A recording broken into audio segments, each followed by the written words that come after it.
Hi എല്ലാ കൂട്ടുകാർക്കും വിശാലിനിയുടെ ഇന്നത്തെ ഒരു മനോഹരമായ എപ്പിസോഡ് റിവ്യൂയിലേക്ക് സ്വാഗതം. അപ്പോൾ നിന്റെ ആഗ്രഹങ്ങളൊന്ന് ശാരദാമ്മ ചോദിക്കുമ്പോൾ ശാലിനി പറയുകയാണ്, എൻ്റെ ഭർത്താവ് ജോലിക്ക് പോകാൻ സമ്മതിക്കുന്ന ആളാണെങ്കിൽ അതിനും ട്രൈ ചെയ്യാമല്ലോ.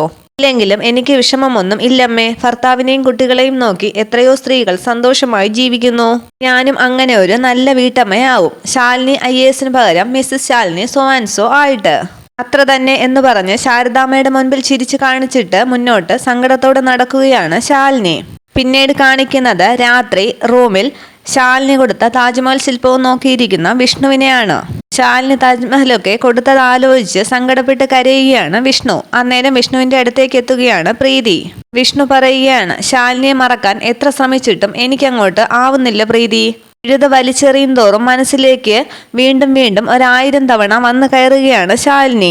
എനിക്ക് അറിഞ്ഞുകൂടാ, പ്രേമിക്കുന്നത് ഒരു കുറ്റമാണോ? ഇഷ്ടപ്പെട്ടു പോയി, ഇനിയിപ്പോ അതിനെന്ത് ചെയ്യാൻ പറ്റും? ഒഴിവാക്കാൻ പറ്റുന്നില്ല എന്ന് പറഞ്ഞ് കരയുകയാണ് വിഷ്ണു. വിഷ്ണുവിന്റെ സങ്കടം കണ്ട് അത് പ്രീതിക്കും സഹിക്കുന്നില്ല. വിഷ്ണുവിന്റെ സങ്കടം കണ്ട് പ്രീതി കരുതുകയാണ്, ഗർഭിണിയാണെന്നുള്ള കാര്യം വിഷ്ണുവേട്ടനോടെങ്കിലും പറഞ്ഞ് മനസ്സിന്റെ സങ്കടമൊന്ന് കുറയ്ക്കാമെന്ന് കരുതിയാണ് ഇങ്ങോട്ടത്തേക്ക് വന്നത്.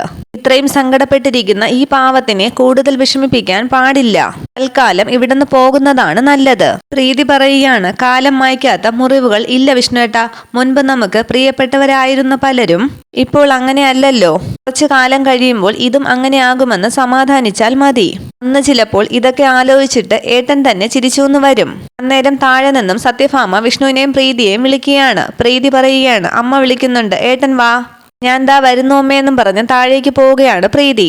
അതേസമയം താഴെ സുസ്മിതയുടെ അമ്മയും അമ്മാവനുമൊക്കെ എത്തിയിട്ടുണ്ട്. സരള പറയുകയാണ്, രാജേട്ടൻ നമ്മുടെ വേണ്ടപ്പെട്ട ഒരു കുടുംബത്തിലെ ഒരു സപ്തതി ചടങ്ങിനായി പോയിരിക്കുകയാണ്. അതുകൊണ്ടാണ് ദാസേട്ടനെ എൻ്റെ കൂടെ പറഞ്ഞയച്ചിരിക്കുന്നത്. ഇത് കേട്ട് രാഘവൻ നായർ ചോദിക്കുകയാണ്, അതിനെന്താ, കൃഷ്ണദാസും സുസ്മിതയുടെ കുടുംബത്തിലെ കാരണവർ തന്നെയല്ലേ? പിന്നെ അച്ഛൻ്റെ സ്ഥാനത്ത് അമ്മാവനും നിന്ന് തീരുമാനങ്ങളൊക്കെ എടുക്കാം. പ്രീതിയെ കൃഷ്ണദാസിന് പരിചയപ്പെടുത്തുകയാണ് സത്യഭാമ. അമ്മാവൻ പറയുകയാണ്, സത്യം പറഞ്ഞാൽ പെട്ടെന്ന് ഇങ്ങനെ ഒരു തീരുമാനം എടുക്കുമ്പോൾ വിഷ്ണു എങ്ങനെ പ്രതികരിക്കും എന്നൊരു ആശങ്ക ഞങ്ങൾക്കുണ്ട്. ഞാനത് സരളയോടും ഡിസ്കസ് ചെയ്തിരുന്നു. സത്യഭാമ പറയുകയാണ്, അങ്ങനെ ആശങ്കപ്പെടേണ്ട കാര്യമൊന്നും ഇല്ല. വിഷ്ണു ഞങ്ങളുടെ മോനാണ്. അമ്മയുടെ ഒരു വാക്ക് പോലും അവൻ ധിക്കരിക്കില്ല. അത് നിങ്ങൾക്ക് വിശ്വസിക്കാം. അന്നേരം സുസ്മിതയെ ഒന്ന് നോക്കുകയാണ് സരള. വിഷ്ണുവിനെ കണ്ട് സുസ്മിത പറയുകയാണ്, വിഷ്ണുവേട്ടൻ വന്നല്ലോ അങ്കിൾ. ഇതാണ് രാഘവൻ സത്യഭാമ ദമ്പതികളുടെ ഒരേ ഒരു മകൻ വിഷ്ണു. അമ്മാവൻ ഗുഡ് മോർണിംഗ് പറയുമ്പോൾ നമസ്കാരം പറയുകയാണ് വിഷ്ണു. സത്യഭാമ ചോദിക്കുകയാണ്, വിഷ്ണുവിന് മനസ്സിലായോ ഈ സുസ്മിതയുടെ അമ്മാവനെ? സരളയുടെ ഏട്ടനാണ്. രാജേട്ടനും സരളയ്ക്കും വേണ്ടി വീട്ടിലെ കാരണവർ എന്ന നിലയിൽ ചില തീരുമാനങ്ങൾ സംസാരിക്കാൻ വേണ്ടിയാണ് ദാസേട്ടൻ ഇവിടേക്ക് വന്നിരിക്കുന്നത്. അതിന് നിന്റെ അനുവാദം കൂടി വേണമെന്ന് കൃഷ്ണദാസിന് ഒരേ നിർബന്ധം.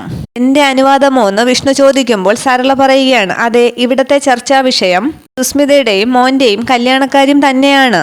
അമ്മാവൻ പറയുകയാണ്, രാജശേഖരന് അധികം ലീവ് എടുക്കാൻ പറ്റില്ല. അതുകൊണ്ട് നമുക്ക് ഈ കല്യാണ നിശ്ചയം മറ്റന്നാൾ തന്നെ നടത്താം എന്നാണ് തീരുമാനിക്കാൻ പോകുന്നത്. അത് കേട്ട് ആകെ വല്ലാതാകുകയാണ് വിഷ്ണു. ഇത്ര പെട്ടെന്നോ എന്ന് വിഷ്ണു ചോദിക്കുമ്പോൾ സരള പറയുകയാണ്, പെട്ടെന്നോ?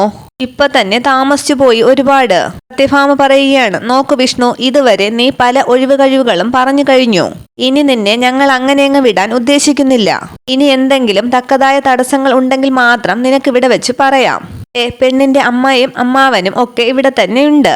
നമുക്കിപ്പോൾ തന്നെ തീരുമാനിക്കാം കാര്യങ്ങൾ. നിനക്ക് സുസ്മിതയുമായിട്ടുള്ള വിവാഹത്തിന് എന്തെങ്കിലും തടസ്സങ്ങളുണ്ടോ? ആലോചിച്ചു നിന്ന ശേഷം വിഷ്ണു പറയുകയാണ്, എനിക്ക് തടസ്സങ്ങളൊന്നും ഇല്ല. അമ്മയുടെ തീരുമാനം ഞാൻ അനുസരിക്കാം. ഇത് കേട്ട് സന്തോഷിക്കുകയാണ് ബാക്കി എല്ലാവരും. പക്ഷേ വിഷ്ണുവിന്റെ മുഖം കണ്ട് ആകെ സങ്കടപ്പെട്ട് നിൽക്കുകയാണ് പ്രീതി. അത്രയും പറഞ്ഞ് വിഷ്ണു മുകളിലേക്ക് കയറി പോകുമ്പോൾ സുസ്മിത കരുതുകയാണ്, തീർന്നു വിഷ്ണു മോനെ, നീ പെട്ടു. ഇത് നിനക്കുള്ള എന്റെ ഫൈനൽ ലോക്കാണ്. ആലിനിയുടെ അല്ല, സുസ്മിതയുടെ പിടിയിലാണ് ഇനി മുതൽ നീ. ഞാൻ ചരട് വലിക്കുമ്പോൾ ചാഞ്ചാടുന്ന കളിപ്പാവയായിട്ട്. വിഷ്ണുവിന്റെ പോക്ക് കണ്ട് സത്യഭാമ പറയുകയാണ്, അവനങ്ങ് നാണമായെന്ന് തോന്നുന്നു. ഇത്രയും വലുതായെന്ന് പറഞ്ഞിട്ടും ഒരു കാര്യവുമില്ല. കല്യാണത്തിന്റെ കാര്യം പറയുമ്പോൾ പയ്യനും പെണ്ണിനും മാതാപിതാക്കളുടെ മുൻപിൽ ഒരു ചമ്മലാണ്. ഇത് കേട്ട് ചിരിക്കുകയാണ് സരള. പിന്നീട് കാണിക്കുന്നത് രാവിലെ കുടുംബശ്രീ വീട്ടിൽ പെണ്ണുകാണൽ ചടങ്ങിനായി ഒരുങ്ങി സാരിയൊക്കെ ഉടുത്തിരിക്കുന്ന ശാലിനിയാണ്. കണ്ണാടിയുടെ മുൻപിലിരുന്ന് ശാലിനി ആലോചിക്കുകയാണ്, ഗോപാലകൃഷ്ണൻ രണ്ടാമത് രാജേശ്വരി വിവാഹം കഴിച്ചതും പിന്നീട് വിജയലക്ഷ്മി ശാലിനിയോട് താൻ കല്യാണം കഴിക്കണമെന്ന് പറഞ്ഞതും ഒക്കെ. ഇതൊക്കെ ആലോചിച്ച് സങ്കടപ്പെട്ട് കരയുകയാണ് ശാലിനി. അന്നേരം അവിടേക്ക് വന്ന് ശാരദാമ്മ മോളേന്ന് വിളിക്കുമ്പോൾ കണ്ണുനീരൊക്കെ തുടച്ച് എന്താ അമ്മയെന്ന് സന്തോഷത്തോടു കൂടി ചോദിക്കുകയാണ് ശാലിനി. നോക്ക്, ഇനിയും വൈകിട്ടില്ല. മോള് ഒരു വാക്ക് പറഞ്ഞാൽ മതി. ആ ചെറുക്കനോടും കൂട്ടരോടും വരണ്ടാന്ന് പറയാം.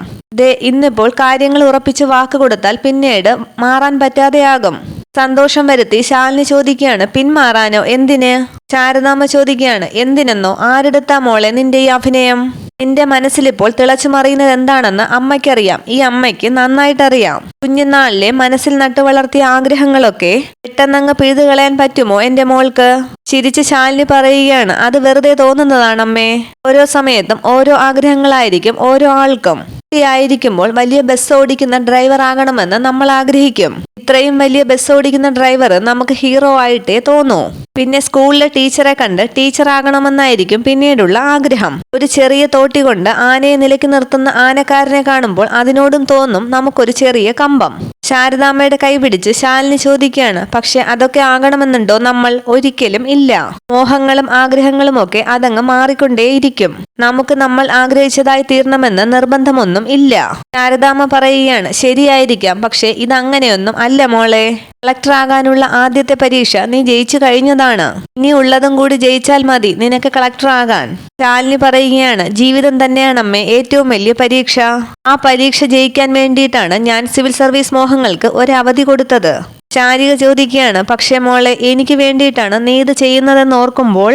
ശാലിനി ചോദിക്കുകയാണ്, എന്നാര് പറഞ്ഞു? എന്നായാലും എനിക്കൊരു കല്യാണം വേണ്ടതല്ലേ ചേച്ചി? പിന്നെ വേറൊരു രീതിയിൽ ആലോചിക്കുമ്പോൾ ശാരികേച്ചിയുടെ കോളേജ് ലെക്ചറേക്കാളും മിടുക്കനായിരിക്കും അമേരിക്കയിലുള്ള സോഫ്റ്റ്വെയർ എഞ്ചിനീയർ. ശമ്പളവും കൂടുതലായിരിക്കും. അപ്പോ അങ്ങനെ ഒരാളെ കിട്ടുന്ന കുശുമ്പിലല്ലേ ചേച്ചി ഈ ബന്ധം എതിർക്കുന്നത്? ഇത് കേട്ട് ശാലിനിന്ന് വിളിക്കുകയാണ് ശാരദാമ്മ. എന്റെ അമ്മേ, ഞാനൊരു തമാശ പറഞ്ഞതല്ലേ. എന്നിട്ട് ശാരികയോടും ശ്യാമയോടും പറയുകയാണ്, നിങ്ങളൊക്കെ ഇങ്ങനെ നിൽക്കാതെ പെണ്ണിനെ ഒരുക്കാൻ നോക്ക്. അതെ, പെണ്ണ് ഞാൻ തന്നെയാണ്. വാ വാ പെട്ടെന്നാകട്ടെ എന്ന് പറഞ്ഞ് കസേരയിൽ പോയിരിക്കുകയാണ് ശാലിനി. അന്നേരം മുറ്റത്തേക്ക് വന്ന് തിരുമേനി വിളിക്കുകയാണ് ശാരദാമ്മയെന്ന്. കണിമംഗലം തിരുമേനി വന്നൂന്ന് തോന്നുന്നു, ഞാൻ അങ്ങോട്ട് ചെല്ലട്ടെ എന്നും പറഞ്ഞു പോവുകയാണ് ശാരദാമ്മ. ശാലിനി പറയുകയാണ്, നിങ്ങൾ എന്താ ഇങ്ങനെ നോക്കി നിൽക്കുന്നത്? പെട്ടെന്ന് ഇങ്ങോട്ട് വന്നാട്ടെ. നല്ല വെടിച്ചില്ലായി ഒരുക്കണം എന്നെ, കേട്ടോ? അമേരിക്കൻ ചെക്കനെ കാണുമ്പോഴേ വീഴണം, മനസ്സിലായല്ലോ? തിരുമേനി അകത്തേക്ക് ക്ഷണിച്ചിരുത്തുകയാണ് ശാരദാമ്മ. തിരുമേനി പറയുകയാണ്, ചെറുക്കനും കൂട്ടരും ഇതുവരെ എത്തിയില്ല എന്ന് തോന്നുന്നു. വണ്ടിയൊന്നും മുറ്റത്ത് കാണുന്നില്ലല്ലോ. അത് അവര് തിരുമേനിക്കൊപ്പം എത്തുമെന്നാണ് ഞാൻ കരുതിയത്. തിരുമേനി പറയുകയാണ്, ക്ഷേത്രത്തിൽ ചില വിശേഷാൽ പൂജകൾ ഉണ്ടായിരുന്നത് കൊണ്ടാണ് ഞാൻ അല്പം വൈകിയത്. അവർക്ക് ശാരദാമ്മയുടെ നമ്പർ ഞാൻ കൊടുത്തതാണല്ലോ. കുട്ടിയുടെ ഫോട്ടോ അയച്ചു കൊടുത്തത് ചെറുക്കന് നന്നായിട്ട് ഇഷ്ടപ്പെട്ടു എന്ന് അവർ പറയുകയും ചെയ്തു. ശാരദാമ്മ ചോദിക്കുകയാണ്, 10 മണിക്ക് എത്തുമെന്നല്ലേ പറഞ്ഞിരുന്നത്? ഇപ്പോ സമയം 10:45. തിരുമേനി പറയുകയാണ്, എങ്കിൽ ഞാനൊന്ന് വിളിച്ചു നോക്കട്ടെ. എന്റെ വലിയ അടുപ്പക്കാരനാണ് പയ്യന്റെ വല്യമ്മാവൻ. അത്രയും പറഞ്ഞ് ഫോൺ ചെയ്യുകയാണ് തിരുമേനി. ഫോൺ ചെയ്ത് സംസാരിക്കുന്ന തിരുമേനിയുടെ ഭാവമാറ്റം ശ്രദ്ധിക്കുകയാണ് ശാലിനി. ഫോൺ വെച്ച ശേഷം ശാരദാമ്മ ചോദിക്കുകയാണ്, എന്താ തിരുമേനി, എപ്പോഴാണ് അവര് വരുന്നത്? അവര് വരില്ല ശാരദാമ്മേ, ഈ ബന്ധം നടക്കാൻ പ്രയാസമാണ്. അയ്യോ, എന്തു പറ്റിയെന്ന് ശാരദാമ്മ ചോദിക്കുമ്പോൾ തിരുമേനി പറയുകയാണ്, ഏതോ ഒരു ചെറുക്കൻ ആ പയ്യനെ ഫോൺ ചെയ്ത് ഏതോ ഒരു സാമദ്രോഹി ആ പയ്യനെ ഫോൺ ചെയ്ത് ശാലിനിയുടെ നാഗർകോവിൽ യാത്രയും ഒരു രാത്രി ഒരു ഗുണ്ടയുടെ കൂടെ തങ്ങിയ കഥയുമൊക്കെ പറഞ്ഞു കൊടുത്തു. അന്നേരം ശാലിനി വിഷ്ണു അന്ന് മുറ്റത്ത് വന്ന് പറഞ്ഞ കാര്യങ്ങളൊക്കെ ഓർക്കുകയാണ്. തിരുമേനി പറയുകയാണ്, സത്യം എന്താണെന്ന് നമുക്കല്ലേ അറിയൂ. വല്ലാത്തൊരു ദേഷ്യത്തോടു കൂടിയാണ് ആ ചെക്കൻ എന്നോട് സംസാരിച്ചത്. എന്നോട് ഇതുവരെ ആരും ഇങ്ങനെ മുഷിഞ്ഞ് സംസാരിച്ചിട്ടില്ല. ശാലിനി പറയുകയാണ്, ഞാൻ കാരണം തിരുമേനിയുടെ മനസ്സിന് മുറിവേറ്റു അല്ലേ? തിരുമേനി ഗണിച്ചു പറഞ്ഞ ജാതകത്തിൽ എന്തോ പിശകുണ്ട് തിരുമേനി. വിശേഷ ജാതകമൊന്നും അല്ലാതെ കണ്ടക ശനിയാണ് കൂടെ നടക്കുന്നത്. ജാതകിക്ക് മാത്രമല്ല കൂടെ നടക്കുന്നവർക്കും ദോഷങ്ങളെ ഉണ്ടാകൂ. അങ്ങനെ നിരാശപ്പെടാൻ മാത്രം ഒന്നുമില്ല കുട്ടി. ഒന്നല്ലെങ്കിൽ വേറൊന്ന്. ഏതായാലും ജാതകവശാൽ ഈ സമയത്ത് തന്നെ കുട്ടിയുടെ മംഗല്യം നടക്കും, അതെനിക്ക് നിശ്ചയമാണ്. കുഞ്ഞിന്റെ ചോരയും കണ്ണീരും ആനന്ദമായിട്ടുള്ളവര് പലതും പറഞ്ഞു മുടക്കാൻ ശ്രമിച്ചെന്നിരിക്കും. നാട്ടുകാർ ഇപ്പോൾ പറഞ്ഞു നടക്കാൻ പറ്റിയ ഒരു വിഷയം ഇതാണല്ലോ. പുതിയത് കിട്ടുമ്പോൾ അവരിത് മറക്കും, അത്ര തന്നെ. അതുകൊണ്ട് ഏതായാലും കുട്ടിക്കിപ്പോൾ പുറത്തു നിന്നുള്ള ഒരു ആലോചന വേണ്ടെന്നാണ് എന്റെ ഒരു അഭിപ്രായം. എല്ലാം അറിയുന്ന ഒരാൾ വന്നാൽ അത് തന്നെയാവും ഏറ്റവും ഉചിതം. പരിചയമുള്ള ആളാകുമ്പോൾ കാര്യങ്ങൾ മനസ്സിലാകും എന്നർത്ഥം. അപ്പോൾ ഞാൻ ഇറങ്ങുവാണ്. ഇനി ഇവിടെ നിന്നിട്ട് കാര്യമില്ല. ശരി തിരുമേനി എന്ന് പറയുകയാണ് ശാരദാമ്മ. ശാരദാമ്മ പറയുകയാണ്, എന്റെ തൃപ്പങ്കോട്ട് ഭഗവതി, എന്നാലും ആരായിരിക്കും ആ ചെക്കനെ വിളിച്ച് ഈ വേണ്ടാധീനങ്ങളൊക്കെ പറഞ്ഞു കൊടുത്തത്? അതേസമയം ശാരദാമ്മയുടെ ഗേറ്റിന് പുറത്ത് കാറിലിരിക്കുന്ന രാജേശ്വരി ഗോപാലകൃഷ്ണനോട് പറയുകയാണ്, നോക്ക് ദേ തിരുമേനി പോകുന്നു. ആലോചിച്ച് നിൽക്കുന്ന ശാരദാമ്മയോട് ശാലിനി ചോദിക്കുകയാണ്, അതാരാണെന്ന് അമ്മയ്ക്ക് ഇനിയും മനസ്സിലായില്ലേ? ആ എസ്റ്റേറ്റ് മാനേജർ തന്നെ. പക്ഷെ അയാളുടെ ഉദ്ദേശം ഇനി ഈ ജന്മത്ത് നടക്കാൻ പോകുന്നില്ല. ആരെ വിവാഹം കഴിച്ചാലും അയാൾക്ക് മുൻപിൽ ഞാൻ കഴുത്ത് നീട്ടി കൊടുക്കില്ല. ശാലിനിയുടെ ഉറച്ച തീരുമാനമാണ് അത്. അന്നേരം കാറിലിരിക്കുന്ന രാജേശ്വരി പറയുകയാണ്, പ്ലാൻ എല്ലാം ഓർമ്മയുണ്ടല്ലോ, ഇനി നമ്മുടെ ഊഴമാണ്, ഗോപാലേട്ടൻ ഇറങ്ങ്. മുറ്റത്ത് നിന്ന് ശാരദയെന്ന് വിളിക്കുകയാണ് ഗോപാലകൃഷ്ണൻ. പുറത്തേക്ക് വന്ന് ശാരദാമ്മ നോക്കുമ്പോൾ ഗോപാലകൃഷ്ണൻ പറയുകയാണ്, ഞാനാ ശാരദേ, ഗോപാലകൃഷ്ണൻ. ചിരിച്ചുകൊണ്ട് വീണ്ടും ഗോപാലകൃഷ്ണൻ ചോദിക്കുകയാണ്, ഞങ്ങൾക്കകത്തേക്ക് വരാമോ ശാരദേ? വരണം എന്ന് പറയുകയാണ് ശാരദാമ്മ. അന്നേരം പുറത്തേക്ക് ഇറങ്ങി വരികയാണ് ശ്യാമയും ശാരികയും ശാലിനിയും. ഇത്രയുമാണ് നാളത്തെ എപ്പിസോഡ് വിശേഷങ്ങൾ. Okay, thank you.